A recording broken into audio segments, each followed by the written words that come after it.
1편에서 11가지 유형을 봤으니 본인에게 해당되는 게 있으실 수도 있고 없으실 수도 있어요. 만약에 있으시다면 2편에 설명드리는 내용이 아마 도움이 되실 겁니다. 1편을 아직 안 보신 분들은 설명란에 링크가 있으니까 1편을 보고 오시면 될 것 같습니다. 한국 영어 교육의 현실. 먼저 한국 영어 교육 얘기부터 할게요. 혹시 이런 말 들어보셨나요? 한국 영어 교육은 원래 목적이 달라. 대학 가서 원서 읽고 논문 쓰려고 배우는 거야. 아시겠지만 이거 진짜 말이 안 되는 소리죠. 현실이 뭔지 아세요? 현실은 내신 영어가 따로 있고 수능 영어가 따로 있다는 겁니다. 학교마다 스타일이 달라서 학생들만 미치는 거죠. 어떤 학교는 내신 영어가 수능 스타일이라서 수능 공부만 해도 따라잡을 수 있도록 되어 있는데 또 어떤 학교는 완전히 서로가 다른 스타일이라 따로 준비를 하는 경우가 있습니다. 이게 학교 잘못일까요? 아닙니다. 정책 문제고 당연히 문제인 거죠. 그래서 10년 영어 배워도 말 한마디 못하는 사람들이 수두룩한 거예요. 대학 가서 영어 논문이요? AI한테 시키고 있습니다. 오히려 요즘에 그런 거 혹시 보셨는지 모르겠는데 AI로 논문 쓰기라는 걸 강의팔이를 하는 사람들이 있어요. 그리고 원서 읽는 거요? 번역기 돌리고 있습니다. 그게 지금 현재 대학의 실상이에요. 그리고 나중에 취업하려니까 영어가 또 필요하대요. 그래서 또 어학연수 가지 않습니까? 10년 영어 배운 거 다 버리고 해외 가서 처음부터 다시 배워요. 돈이 얼마나 들까요? 비효율도 이런 비효율이 없습니다. 이게 대한민국 영어 교육의 현실인 거죠. 근데 왜 이렇게 됐을까요? 사실 이 모든 문제는 영어를 진짜 잘하게 되면 해결됩니다. 이런 분들이 있어요. 내가 아는 애. 항상 이런 이야기를 할 땐 내가 아는 애가 등장합니다. 내가 아는 애가 영유를 나왔는데 학교 내신 영어가 바닥이다. 수능 영어가 잘 안 나온다. 내가 아는 애가 영유를 나왔는데 내가 아는 애가 해외에서 유학을 하고 왔는데 꼭 보면 못하는 케이스만 비교를 하시는데 진짜 잘하는 사람들은요 이런 게 상관이 없습니다. 영어 실력이 정말 뛰어나면 어떤 문제가 나와도 다 풀어요. 테크닉 필요 없어요. 읽으면 그냥 이해되고 들으면 들리고 그냥 봐서 아닌 거 고르면 돼요. 그럼 그게 정답이에요. 근데 이게 문제가 뭐냐면 이 단계까지 올라오는 그 과정을 걱정하는 부모님들이 너무 많아요. 영어에 시간 쏟다가 다른 거 못하면 어떡해? 영어만 잘하는 사람 되면 어떡해? 이런 얘기도 하죠. 영어 원툴이 제일 문제다. 뭐 이런 이야기들 하시는 분들이 있는데 이 단계까지 가보고 나서 얘기를 하세요. 한국 교육 시스템이 그래요. 수학도 해야 되고 과학도 해야 되고 국어도 해야 되고 영어 하나에 올인할 여유가 없죠. 당연히. 그래서 다들 걱정만 하는 거예요. 영어에만 시간 쓰는 게 불안하니까요. 적당히 하니까 적당한 실력만 남게 되는 겁니다. 제 이야기 잠깐 할게요. 제 이야기 아시는 분들은 뭐 워낙 많이 아시니까요. 저는 어렸을 때 엄마표 영어를 했어요. 근데 우리 엄마는 좀 특이하셨죠. 영어 시험 레벨 테스트 한 번도 안 시키셨습니다. 요즘에 부모님들이 4세 고시 7세 고시 하면서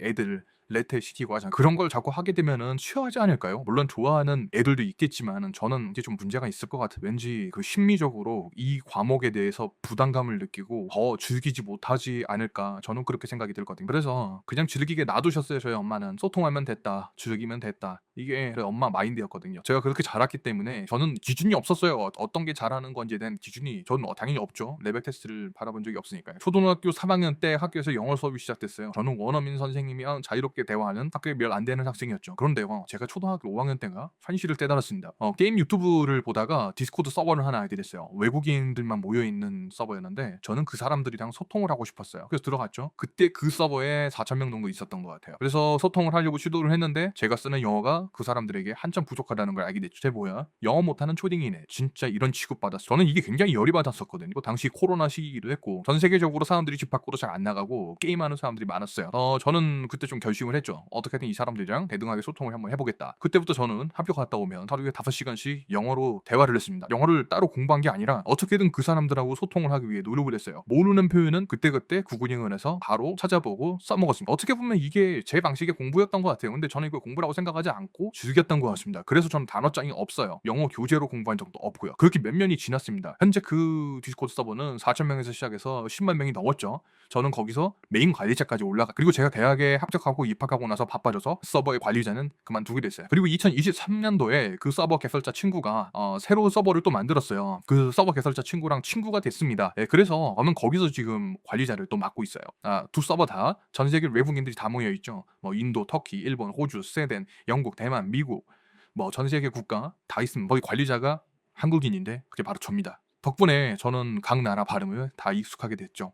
한 번씩 이렇게 모이는 시간들이 있거든요. 그러면 뭐 엄청나게 많은 다양한 국가의 사람들이 모여서 영어를 쓰게 되고 그 발음들이 각양각색입니다. 여기서 중요한 얘기를 하나 할게요. 영어 잘한다는 사람 중에 특정 나라 발음만 알아듣는 분들이 있어요. 그 나라 가서 공부를 하셨기 때문에 나는 영국 발음이 더 익숙해. 나는 미국 발음이 더 익숙해. 난 저게 무슨 발음인지 모르겠어. 인도 사람도 영어를 쓰고 필리핀 사람도 영어를 씁니다. 다 발음은 약간씩 다르죠. 근데 진짜 영어를 잘하는 분들은 다양한 발음에 익숙해지실 필요가 있다고 생각을 합니다. 저는 그거를 디스코드에서 자연스럽게 익혔던 거. 그리고 이런 분들도 있어요. 난 미국에서 몇 년 살았어. 나 호주에서 몇 년 살았어. 나 캐나다에서 몇 년 살았어.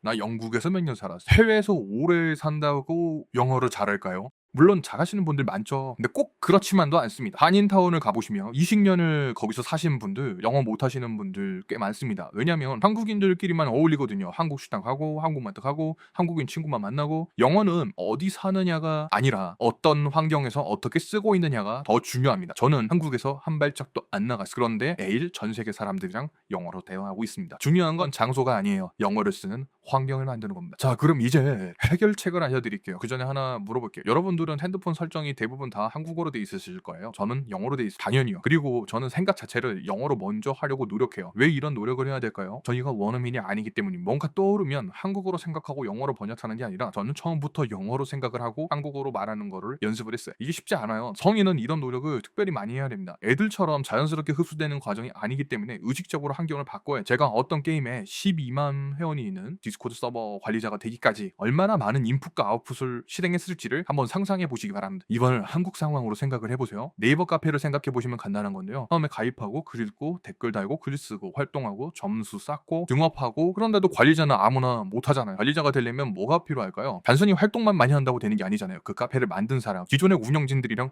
친분이 있어야 돼. 그러면 그 사람들이랑 소통을 엄청 많이 해야 되잖아요. 신뢰를 쌓아야 돼. 그런 사람들하고 신뢰를 쌓기 위해서 번역기로 돌리면 될까요? 안 됩니다. 저는 그거 그냥 영어로 한 거예요. 그리고 여기서 중요한 거 하나 말씀드릴게요. 신뢰, 바로 이겁니다. 영어권 사람들의 신뢰는 영어를 제대로 쓸 수 있을 때 생기는 거죠. 영어가 어설프면 깊은 대화가 안 돼요. 깊은 대화가 안 되면 신뢰가 안 쌓이죠. 신뢰가 안 쌓이면 그냥 스쳐 지나가는 사이로 끝나게 됩니다. 저는 그 사람들이랑 매일 대화하고 친해지고 신뢰를 쌓았던 겁니다. 그래서 관리자까지 된 거죠. 이게 제 영어 공부법입니다. 특별한 건 없었어요. 저는 디스코드에서 뭘 했을까요? 듣기만 했을까요? 아니요, 말하기도 하고 읽기도 하고 쓰기도 했습니다. 이 네 가지를 다 한 거예요. 핵심은 이 네 가지 영역을 균형 있게 훈련하는 겁니다. 듣기, 읽기, 쓰기, 말하기. 격투기로 비교를 하자면요, 스피킹이랑 리스닝만 하는 사람, 이거는 입식만 하는 선수를 말합니다. 서서 치고받고는 잘해요. 근데 그라운드로 가면 아무것도 못하죠. 리딩이랑 라이팅까지 잘하는 사람은 이거는 종합 격투기 선수라고 봐야 됩니다. 입식도 되고 그라운드도 돼요. 어떤 상황이 돼도 다 배운이 됩니다. 물론 입식만 잘해도 잘하는 것처럼 보여요. 그러니까 스피킹, 리스닝만 잘해도 와, 영어 잘한다 이런 소리 당연히 듣는 거죠. 근데 그거는 특정 조건에서만 그렇게 되는 거고, 상대가 그라운드로 끌고 가면 끝납니다. 진짜 영어 잘하는 사람은 네 가지가 다 돼요. 뭐 상대방의 의도를 읽어내는 힘도 있고요. 영어로 많이 읽고 들어야 상대방이 직접 말 안 한 부분까지 캐치할 수 있습니다. 말 뒤에 숨은 의도, 분위기, 뉘앙스, 이걸 다 읽어내는 거예요. 이게 안 되면요, 평생 표면적인 대화밖에 못 합니다. 상대방이 뭘 원하는지도 모르고 뉘앙스 놓치고 대화가 어색해져요. 네 가지 균형 잡힌 훈련, 이게 상대방 의도를 읽어내는 힘으로 이어집니다. 진짜 영어를 잘하는 사람과 스몰 토크만 잘하는 차이가 여기서 나는 거죠. 그리고 다양한 국가의 사람과 대화를 한다는 거, 격투기를 치면은 다양한 국가, 다양한 인종의 사람들과 싸워보는 걸 말하면 또 완전히 다른 문제죠. 1편에서 11가지 유형을 봤었잖아. 다 달라 보이죠. 그런데 이게 크게 보면은 세 가지 문제가 나와요. 첫 번째, 영어를 안 쓰는 사람들. 뭐 아까 말씀드렸다시피 스크립트 암기형, 인풋 과잉형, 완벽주의형, 교재 수집형, 강의 점핑형, 핑계 제조기, 뭐 동기부여 중독형, 도구 탓, 이 8가지 모두 하나로 귀결됩니다. 영어를 안 쓰고 있는 거죠. 암디만 하고 안 쓰고, 듣기만 하고 안 쓰고, 책만 사고 안 쓰고, 강의만 듣고 안 쓰고, 핑계 대면서 안 쓰고, 느낌만 받고 안 쓰고, 도구 탓하면 안 쓰고. 이분들 솔루션은 간단해요. 쓰세요. 일단 쓰세요. 환경 바꾸고 커뮤니티 들어가고 실전 대화 하시면 됩니다. 두 번째로, 쓰긴 쓰는데 방향이 좀 잘못된 분들이 있죠. 문법 선행형, 시험 점수 집착형, 이 두 가지인데요. 문법 선행형은 분석이 너무 치중을 해요. 실전에서 문법 따지면서 말할 수 없거든요. 기본기 빠르게 정리하고 실전 위주로 가셔야 됩니다. 시험 점수 집착형은 시험용 영어만 해요. 토익 만점 받아도 외국인 앞에서 한마디도 못하면 소용없는 거죠. 시험 공부하고 실전 대화를 병행해야 됩니다. 세 번째, 쓰긴 쓰는데 인풋이 좁은 분들, 스몰 토크 전문가 아까 말씀드렸죠. 이분들은 영어를 잘하세요, 기본적으로. 그런데 일상 표현만 좁하니까 일상 대화만 하게 되고 깊은 대화가 절대 안 듭니다. 이런 분들은 인풋의 폭을 넓혀야 돼요. 뉴스, 컬럼, 다큐멘터리, 다양한 분야를 접하고 토론을 많이 해봐야 돼요. 그래야 맥락을 읽는 힘이 생기고 깊은 대화도 가능해지는 거죠. 그럼 구체적으로 뭘 하면 되냐 정리할게요. 첫 번째, 환경을 바꾸세요. 핸드폰 언어 영어로 바꾸시면 됩니다. 유튜브 알고리즘 영어로 바꾸세요. 영어 콘텐츠가 자연스럽게 눈에 들어오게 만드세요. 환경이 바뀌면 노출이 바뀝니다. 두 번째, 영어로 생각하려고 노력을 하세요. 처음엔 어색해요. 잘 안 되죠, 당연히. 근데 계속 하다 보면 점점 자연스러워집니다. 한국어로 생각하고 번역하는 습관을 버려야 돼요. 영어로 생각하고 영어로 내뱉어야 됩니다. 세 번째, 영어를 쓰는 커뮤니티로 들어가세요. 디스코드, 레딧, 어디든 상관없어요. 영어로 소통하는 곳에 가서 글 읽고 댓글 달고 대화하세요. 처음에는 무시당할 수도 있어요. 답변을 못 받을 수도 있습니다. 저도 그랬습니다. 근데 버티세요. 그게 진짜 실력이 되는 길이에요. 어느 순간 갑자기 엄청나게 자기의 작문 실력이라든지 그런 게 늘어있는 거를 느끼실 수 있어요. 네 번째, 실전 대화를 하세요. 화상 영어 서비스 있죠? 캠브리나 튜터링 뭐 이런 거요. 뭐 돈 내기 싫으시면 언어 교환 앱을 쓰셔도 됩니다. 헬로톡 같은 거요. 하다 보면 의외가 많아요. 그것도 귀찮으시면 AI 쓰시면 됩니다. 요즘 챗GPT, 퍼블렉시키, 고급 음성 모드 있잖아요. 진짜 사람이랑 대화하는 것처럼 됩니다. 변명할 게 없어요. 안 하시는 겁니다. 다섯 번째, 인풋의 폭을 넓히세요. 일상 표현만 접하지 마시고 뉴스, 컬럼, 다큐멘터리, 전문 분야 콘텐츠 다양한 걸 접해야 깊이 있는 대화가 가능해집니다. 그래야 맥락을 읽는 힘도 생기는 거예요. 하려고 하면 방법은 얼마든지 있습니다. 정리할게요. 영어 잘하고 싶으시면 쉬운 방법 절대 찾지 마세요. 저는 초등학교 5학년 때 외국인들한테 영어 못하는 초딩이라고 무시당했던 사람입니다. 그래서 하루에 5시간씩 영어로 싸웠습니다.